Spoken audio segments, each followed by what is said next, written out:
एलोरा की शांत पहाड़ियों के बीच एक ऐसा रहस्य खड़ा है जिसे देखने भर से मन में सवाल जाग उठते हैं। सामने फैला विशाल कैलासा मंदिर, एक ही पत्थर से निकला पूरा का पूरा संसार। कोई जोड़ नहीं, कोई ईंट नहीं, कोई गारा नहीं, बस एक पर्वत और उस पर्वत के भीतर छुपा यह अद्भुत निर्माण। यहाँ खड़े होकर पहली ही नजर में महसूस होता है कि यह जगह साधारण नहीं है। मानो पत्थर भी सांस ले रहा हो, दीवारें कुछ कहना चाहती हो और हर नक्काशी के भीतर कोई कहानी कैद हो। इतिहास हमें बताता है कि यह मंदिर मनुष्यों ने बनाया, लेकिन मन के भीतर एक आवाज उठती है, कैसे? पहाड़ को ऊपर से नीचे तक तराशना, इतनी सटीकता, इतना संतुलन, इतना भारी पत्थर हटाना, वह भी उस काल में जब न आधुनिक मशीनें थीं, न बिजली, न लेजर। फिर भी यह निर्माण ऐसा कि आज के इंजीनियर इसे देखकर चकित रह जाए। हर खंभा बराबर दूरी पर, हर नक्काशी सटीक, हर सभागार का अनुपात पूर्ण। क्या यह सच में साधारण मानव श्रम का परिणाम था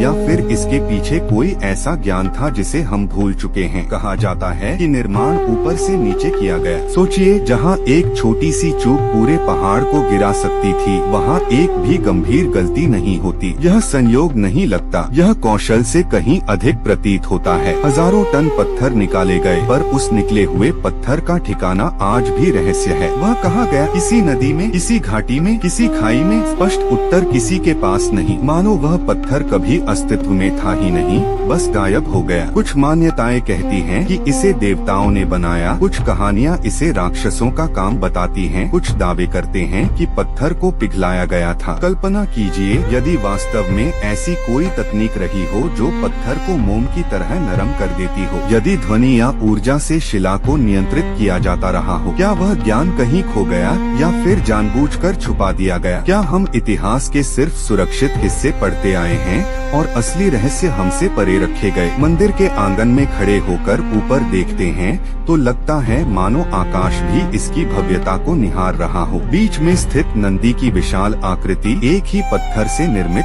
पूर्ण रूप से अनुपात में। उसके आसपास फैली मूर्तियाँ, जिनके चेहरे, भाव, हाव भाव इतने जीवंत हैं कि लगता है पत्थर नहीं, कोई मौन जीव खड़ा है। दीवारों पर उकेरी गई कहानियाँ, देवत्व की झलक, युद्ध के दृश्य, नृत्य की मुद्रा, सब कुछ ऐसे लगता है जैसे समय यहाँ ठहर गया हो। कैलासा मंदिर केवल वास्तुकला नहीं है, यह हमारी समझ की सीमा का परीक्षण है। यह पूछता है कि क्या हम सच में अतीत को जानते हैं या सिर्फ उतना जानते हैं जितना बताया गया है। यदि यह सब मनुष्यों ने किया तो फिर आज हम वही क्यों नहीं कर पाते? आज की इमारतें कुछ दशकों में टूटने लगती हैं और यह मंदिर हजारों सालों से अडिग खड़ा है। क्या यह प्रगति है या पतन? क्या हमने तकनीक पाई है लेकिन ज्ञान खो दिया है? इस स्थान पर खड़े होकर वातावरण में एक अजीब सी ऊर्जा महसूस होती है। हवा में एक शांति, फिर भी एक कंपन। लगता है यहाँ कुछ है जो दिखाई नहीं देता पर महसूस होता है। कुछ लोग कहते हैं कि यह स्थान एक द्वार है, अतीत का, चेतना का या किसी और लोक का। शायद यह केवल पत्थर नहीं बल्कि ज्ञान का भंडार है, एक ऐसी भाषा में लिखा हुआ जिसे हम पढ़ना भूल चुके हैं। मंदिर की सुरंगें और गलियारे ऐसे लगते हैं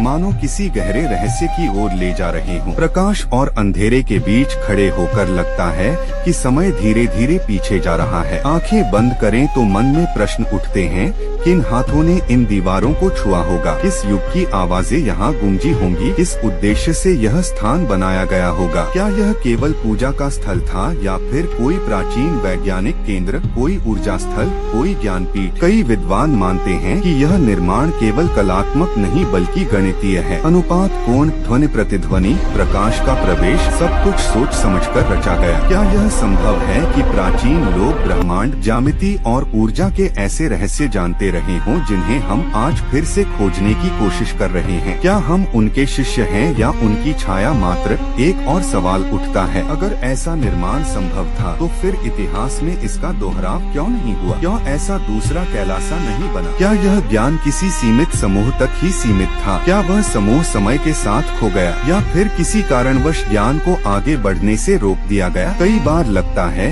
कि इस मंदिर के पत्थरों से ज्यादा कठोर हमारी अपनी मान्यताएं हैं। हैं जो नए सवाल स्वीकार नहीं करती। जब आप इस मंदिर के सामने चुपचाप खड़े होते हैं तो किसी शब्द की जरूरत नहीं पड़ती। पत्थर खुद बोलते हैं। वे कहते हैं कि मनुष्य की क्षमता असीम है, कि इतिहास रेखीय नहीं चक्रीय है, कि जो हम आधुनिकता कहते हैं वह शायद पहले भी था। शायद सभ्यताएं उठी, शिखर पर पहुंची और फिर गायब हो गईं, अपने पीछे ऐसे ही संकेत छोड़कर। कैलासा मंदिर उन संकेतों में से सबसे स्पष्ट संकेतों में एक है। इस मंदिर को देखना केवल देखना नहीं, यह अपने भीतर झांकना है। यह हमें अपने अहंकार से बाहर आने पर मजबूर करता है, यह स्वीकार करने के लिए कि हम सब कुछ नहीं जानते। यह बताता है कि ज्ञान का पर्वत हमसे बहुत ऊंचा है और हम अभी उसकी तलहटी में खड़े हैं। पत्थरों में उकेरी गई आकृतियां मानो हमें आमंत्रित करती हैं कि खोज बंद मत करो, सवाल पूछते रहो, इतिहास को किताबों के पन्नों में कैद मत समझो। कैलासा मंदिर समय से परे खड़ा है। यह बीते युग का अवशेष नहीं